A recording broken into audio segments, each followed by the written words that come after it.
다 같이 사도신경으로 신앙 고백하심으로 새벽 기도회를 하나님께 드리시겠습니다. 나는 전능하신 아버지 하나님 천지의 창조주를 믿습니다. 나는 그의 유일하신 아들 우리 주 예수 그리스도를 믿습니다. 그는 성령으로 잉태되어 동정녀 마리아에게서 나시고 본디오 빌라도에게 고난을 받아 십자가에 못 박혀 죽으시고 장사된 지 사흘 만에 죽은 자 가운데서 다시 살아나셨으며 하늘에 오르시어 전능하신 아버지 하나님 우편에 앉아 계시다가 거기로부터 살아있는 자와 죽은 자를 심판하러 오십니다. 나는 성령을 믿으며 거룩한 공교회와 성도의 교제와 죄를 용서받는 것과 몸의 부활과 영생을 믿습니다. 아멘. 찬송가 15장 찬양하겠습니다. 찬송가 15장입니다.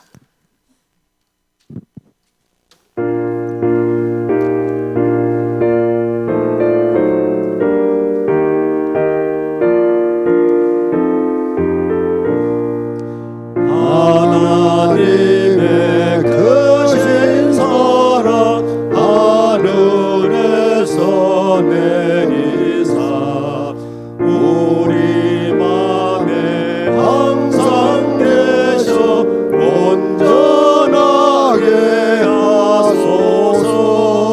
우리 주는 자비하사 사랑 무한하시니 두려워서 떠는 자를 구원하여 주소서.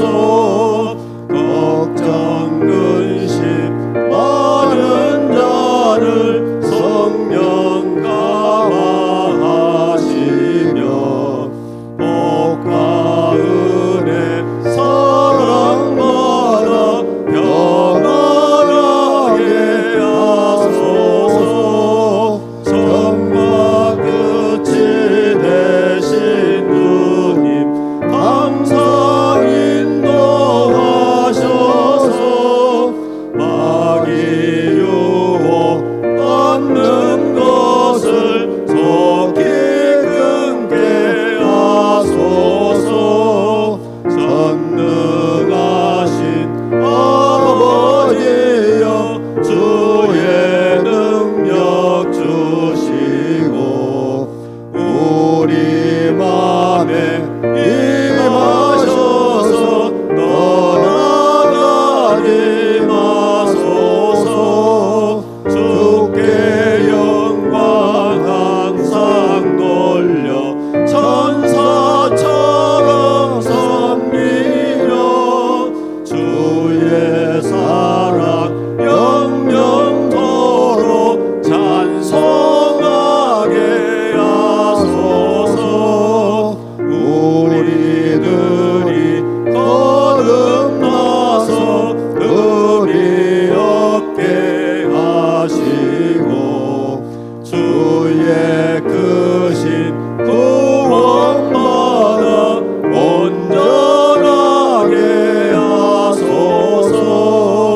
영광에서 영광으로 천국까지 이르러 크신 사랑 감격하여 경배하게 하소서. 아멘. 하나님 말씀 함께 보겠습니다. 신명기 31장 14절에서 18절 말씀입니다.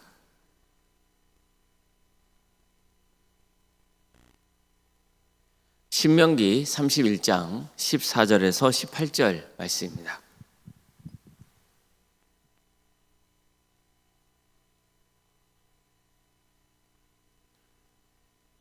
신명기 31장 14절에서 18절까지 말씀을 교독하시겠습니다.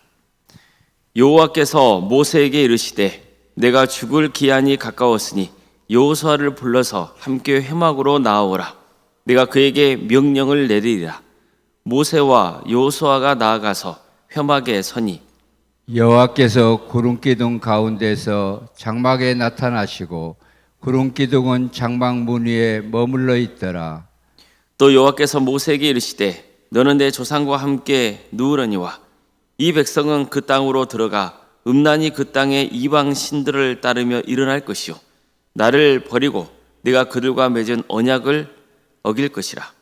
내가 그들에게 진노하여 그들을 버리며 내 얼굴을 숨겨 그들에게 보이지 않게 할 것인즉 그들이 상킴을 당하여 허다한 재앙과 환난이 그들에게 임할 그때 그들이 말하기를 이 재앙이 우리에게 내림은 우리 하나님이 우리 가운데 계시지 않는 까닭이 아니냐 할 것이라. 또 그들이 돌이켜 다른 신들을 따르는 모든 악행으로 말미암아 내가 그때 반드시 내 얼굴을 숨기리라. 아멘. 오늘도 새벽기를 드리며 하나님의 은혜를 간구하는 모든 성도님들의 삶의 자리마다 또 하나님께서 친히 세우시고 다스리시는 광주 동암교회 위에 하나님의 은혜와 평강이 충만하기를 주의 이름으로 축원합니다. 하나님께서는 때가 되자 모세의 뒤를 이어 여호수아를 새로운 지도자로 세우십니다. 이제 모세는 하나님의 뜻에 따라서 역사의 뒤안길로 물러나야 할 때가 된 겁니다. 하나님은 모세에게 이렇게 말씀합니다. 너는 내 조상과 함께 누울 것이다. 즉 죽음을 맞게 될 것이라는 뜻입니다. 그런데 하나님께서는 이 말씀과 함께 모세에게 아주 충격적인 말씀을 덧붙이십니다. 이 백성은 그 땅으로 들어가 음란히 그 땅의 이방 신들을 따르며 일어날 것이요 나를 버리고 내가 그들과 맺은 언약을 어길 것이라. 자 보세요. 이스라엘 백성들은 아직 가나안 땅에 들어가기 전입니다. 더구나 모세는 마지막까지 이스라엘 백성들에게 절대로 우상 숭배를 하지 말라. 하나님만 섬기라. 이렇게 말씀을 전했어요. 그런데 하나님은 단호하게 말씀합니다. 그들의 가나안 땅에 들어가면 결국 우상을 섬기게 될 것이고 나와 맺은 언약을 깨뜨릴 것이다. 이것을 말씀한 거예요. 뿐만 아니라 이렇게까지 말씀합니다. 내가 그들에게 진노하여 그들을 버리며 내 얼굴을 숨겨 그들에게 보이지 않게 할 것인즉 그들이 상킴을 당하여 허다한 재앙과 환난이 그들에게 임할 그때 그들이 말하기를 이 재앙이 우리에게 내림은 우리 하나님이 우리 가운데 계시지 않은 까닭이 아니냐 할 것이라. 이처 하나님께서는 이스라엘 백성들을 버리시고 당신의 얼굴을 그들에게서 숨길 것이라 이렇게 말씀합니다. 이 때문에 이스라엘 백성들은 끔찍한 재앙과 환난을 겪게 될 겁니다. 이 과정에서 이렇게 탄식하게 될 것이라 했어요. 하나님이 우리 중에 계시지 않아서 이런 끔찍한 일을 겪는 것이 아니냐. 여기서 우리가 주목할 점이 있어요. 하나님께서는 이미 이스라엘 백성들이 가나안 땅에 들어가 우상을 숭배할 것을 알고 계셨다는 거예요. 게다가 하나님의 심판을 받게 될 것이라는 사실도 이미 아셨습니다. 따라서 이런 의문이 들 수 있어요. 왜 하나님은 그들이 우상을 숭배하고 하나님 말씀에 불순종할 것을 알고 계시면서도 가나안 땅에 들어가게 하신 걸까?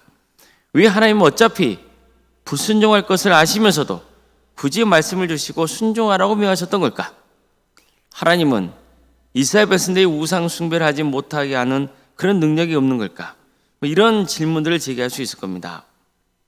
자, 그럼 하나님께서는 정말 이스라엘 백성들의 불순종을 막을 수 없어서 이런 말씀을 주신 겁니까? 그렇지 않습니다. 이 말씀은 오히려 하나님의 절대 주권을 강조하고 있는 말씀이에요. 다시 말해서 하나님께서는 이스라엘 백성들이 가나안 땅에 들어가서 살 때 어떤 선택을 할지를 이미 알고 계셨어요. 그들의 마음 중심이 어디로 기울어져 있는지를 아시는 분이세요. 그래서 하나님께서는 그들이 장차 우상을 섬길 것이다 이렇게 말씀한 거예요. 이건 우상을 섬길 가능성이 있다가 아니에요. 확실히 그렇게 할 것이라고 단정적으로 주신 말씀이에요. 그럼에도 불구하고 하나님께서는 이들이 반드시 지켜야 할 말씀을 주셨고 순종하라고 명하셨던 겁니다. 뿐만 아니라 이미 불순종할 것을 아셨는데도 불구하고 그들을 가나안 땅으로 이끌고자 하신 거예요. 이것은 무엇을 보여주고 있는 겁니까? 신실하신 하나님의 역사예요. 다시 말해서 인간의 불순종이 하나님의 구원 역사를 막을 수는 없는 거예요. 하나님은 이스라엘의 불순종을 허용하시되 그 불순종조차도 당신의 구원 계획을 무너뜨리지 못하도록 주권적으로 다스리셨던 겁니다. 만약 이스라엘의 순종 여부에 따라서 하나님의 구원 역사가 좌우된다면 하나님의 구원 계획은 무너질 수밖에 없기 때문이에요. 하나님은 장차 이스라엘 백성들이 하나님과 맺은 언약에 충실하지 못하리라는 것을 아셨습니다. 그럼에도 불구하고 하나님의 구원의 뜻을 거르지 않으세요. 이게 은혜죠. 여기서 우리는 중요한 구원의 원리를 발견할 수 있어요. 구원은 율법을 지킴으로써 이루어지는 게 아니라는 거예요. 율법은 우리가 하나님 앞에서 스스로 오르질 수 없는 존재라는 것을 일깨워 줍니다. 즉 율법은 우리가 하나님 앞에서 죄인이라는 것을 깨닫게 해주는 거예요. 자신이 얼마나 죄 앞에서 연약한 존재인지를 알게 해줍니다. 그러기에 더욱더 하나님의 은혜를 사모해야 하는 거예요. 따라서 오늘 본문은 지금까지 신명기가 전하고 있는 말씀의 본질을 일깨워주고 있다라고 볼 수 있어요. 신명기는 순종하면 축복을 받고 불순종하면 저주받는다는 사실을 강조합니다.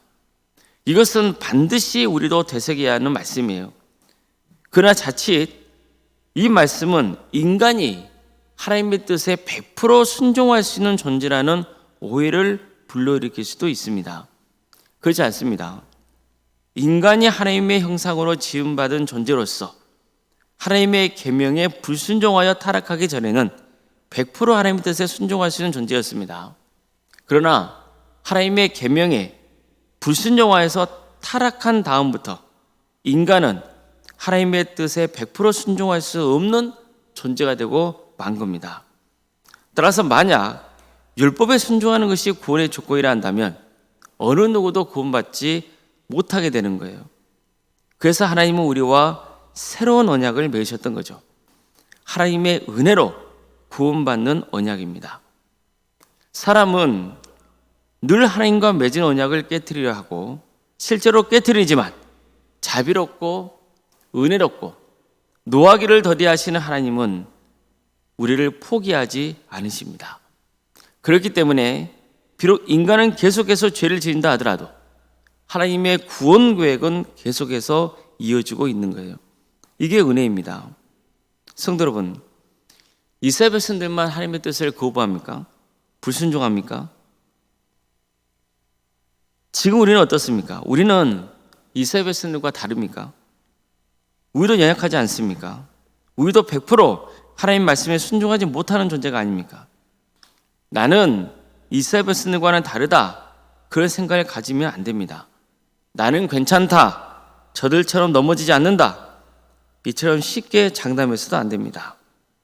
오히려 이렇게 고백해야 됩니다. 하나님이 나를 붙들지 않는다면 소망이 없다는 것을 인정해야 됩니다. 그리고 더욱 주님의 은혜를 사모하고 비록 부족하지만 하나님의 말씀을 따라야 되는 겁니다. 하나님께서는 이스라엘 백성들이 불순종할 것을 아시면서도 그들을 가나안 땅으로 인도하셨습니다. 지금도 마찬가지입니다. 하나님은 우리가 실수하고 실패할 것이라는 것을 모르고 인도하신 분이 아니에요. 무너지고 쓰러질 것을 다 아시면서도 우리를 인도하십니다. 우리가 하나님 앞에서 완벽하기 때문에 쓰임을 받고 하나님이 동행하시는 게 아닙니다. 이것도 전적인 하나님의 은혜 때문입니다. 따라서 우리는 넘어지고 쓰러질 때마다 다시 하나님을 바라보고 주님의 말씀을 붙들어야 하는 겁니다. 중요한 것은 넘어지는 게 아니에요. 넘어졌다 해도 하나님을 바라보고 하나님께 도움을 구하는 것이 진짜 중요한 겁니다. 하나님이 우리에게 말씀을 주신 것은 우리가 하나님의 은혜를 간절히 사모하게 하기 위해서입니다. 하나님의 약속은 영원합니다. 하나님의 구원 계획은 결코 멈추지 않습니다. 인간이 온갖 죄악을 짓고 타락한다 할지라도 하나님의 구원 계획은 계속됩니다. 따라서 우리의 미래는 우리 자신에게 달려있는 것이 아닙니다. 전적으로 하나님께 달려 있습니다. 비록 우리가 흔들릴 때라도 하나님의 언약은 흔들리지 않습니다. 그러니 하나님을 믿고 의지하시길 바랍니다. 그래서 구원의 은혜를 누리는 복된 성도님 되시기를 주님의 이름으로 축원합니다. 기도하시겠습니다. 사랑하는 하나님, 오늘도 우리에게 새로운 날을 허락해 주시고 하나님의 은혜 속에 살아갈 수 있도록 인도해 주셔서 감사드립니다. 하나님의 은혜가 얼마나 큰지 오늘 말씀을 통해서 깨닫게 해주심에 감사드립니다. 우리는 쓰러지고 넘어지고 하나님의 말씀이 온전히 순종하지 못할지라도 주께서 우리를 긍휼히 여겨 주시고 사랑하여 주셔서 다시 은혜를 베풀어 주시고 늘 동행하여 주신 그 은혜에 감사를 드립니다. 우리는 비록 넘어질지라도 주님이 계시기에 소망에 있음을 고백합니다. 주님께서 친히 우리와 함께 하시고 우리를 구원으로 인도하여 주시옵소서. 우리가 비록 100% 주님의 뜻에 순종할 수 없다 할지라도 하나님께서 우리의 마음 중심을 붙들어 주셔서 마음과 뜻을 다해서 하나님을 사랑하고 하나님의 말씀에 순종하는 거룩한 인생의 길을 갈 수 있도록 역사하여 주시옵소서. 우리 광주 도함교회를 세우셨으니 이 교회를 통하여서 하나님의 뜻이 이루어지게 하여 주시옵소서. 주님, 긍휼을 베풀어 주시옵소서. 이 교회가 하나님께 영광 올려드리는 거룩한 공동체가 될 수 있도록 인도하여 주시고 한 영혼 한 영혼을 주님께로 인도하는 거룩한 공동체, 그래서 예수 그리스도를 주로 고백하는 복된 성도들이 차고 넘치는 역사가 있게 하여 주시옵소서. 우리 성도의 가정을 지켜주시고 선하게 인도하여 주시옵소서. 어떤 삶의 과정 속에서도 절망하거나 낙심하거나 시험에 들지 않도록 붙들어 주시고 끝까지 주님 바라보며 승리의 길을 가는 복된 가정이 되게 하여 주시옵소서. 객지에 흩어져 있는 자녀들이 있습니다. 학업으로, 직장으로, 국무부 등으로 타지에 흩어져 있는 우리 성도들을 주께서 기억하여 주셔서 그들의 안전을 지켜주시며 하나님의 영광을 위해서 살아갈 수 있도록 인도하여 주시옵소서. 유치부, 아동부, 중고등부, 청년부리까지 각각의 부서마다 주께서 친히 역사해 주시고 특별히 오늘 중고등부가 수련의 과정 가운데 있고 또 먼 길을 오가게 되오니 그들의 안전을 지켜주시고 선하게 인도하여 주시옵소서. 이 중고등부 수련을 통하여서 우리 귀한 학생들 한 사람 한 사람이 하나님을 인격적으로 만나는 역사가 있게 하여 주시고 또 교회 공동체 안에서 좋은 추억을 쌓게 하여 주시옵소서. 서로 사랑으로 하나 되는 거룩한 공동체가 되게 하여 주시고 또 이를 위해서 애쓰고 있는 교육자와 또 선생님들 가운데 함께 하여 주셔서 주어진 직분을 또 잘 감당할 수 있도록 주께서 함께 하여 주시옵소서. 주님,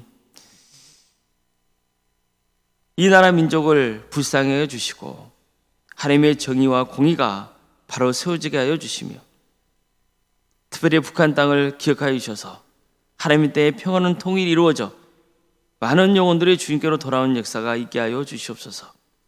하나님 나라를 위해서 헌신하고 있는 목회자들 또 선교사들이 있사오니 그들을 불쌍히 하여 주시고 또 그들의 가정과 사계자를 지켜주시고 그들의 헌신을 통하여서 많은 구원의 열매가 맺어지는 축복을 부어 주시옵소서. 주님, 여가의 문제를 놓고 주님 앞에 기도하고 있고 간구하는 성도들 그들의 기도를 들어주시고 응답하여 주시옵소서. 특별히 출산을 앞둔 가정들이 있사오니 주님께서 함께하여 주셔서 의례적인 출산을 잘 마칠 수 있도록 인도하여 주시고 또 학업 중에 있는 우리 자녀들 또 직장과 또 사업을 하고 있는 우리 성도들 주님께서 어느 자리에 있건 하나님을 온전히 붙들게 하여 주시고 하나님의 은혜 속에서 주어진 일들을 잘 감당해 나갈 수 있도록 인도하여 주시옵소서. 오로운 생각 사모님 성령 충만케 하여 주시고 평안의 축복을 보여주시며 신앙의 명가로 세워지는 역사가 있도록 도와주시고 또한 장로인과 안수 이사님과 권사님과 집사님 교육자 모두에게 은혜 베풀어 주셔서 주어진 직분을 잘 감당하여서 주께 영광 올려드리고 또 많은 손들에게 좋은 기감이 되는 역사가 있도록 인도하여 주시옵소서. 오늘 하루의 삶을 주님께 온전히 의지합니다. 도와주시고 함께하여 주시옵소서. 모든 것을 주님께 맡겨드리오며 거룩하신 예수님의 이름으로 기도드리옵나이다. 아멘. 하늘에 계신 우리 아버지, 아버지의 이름을 거룩하게 하시며 아버지의 나라가 오게 하시며 아버지의 뜻이 하늘에서와 같이 땅에서도 이루어지게 하소서. 오늘 우리에게 일용할 양식을 주시고 우리가 우리에게 잘못한 사람을 용서하여 준 것 같이 우리 죄를 용서하여 주시고 우리를 시험에 빠지지 않게 하시고 악에서 구하소서. 나라와 권능과 영광이 영원히 아버지의 것입니다. 아멘.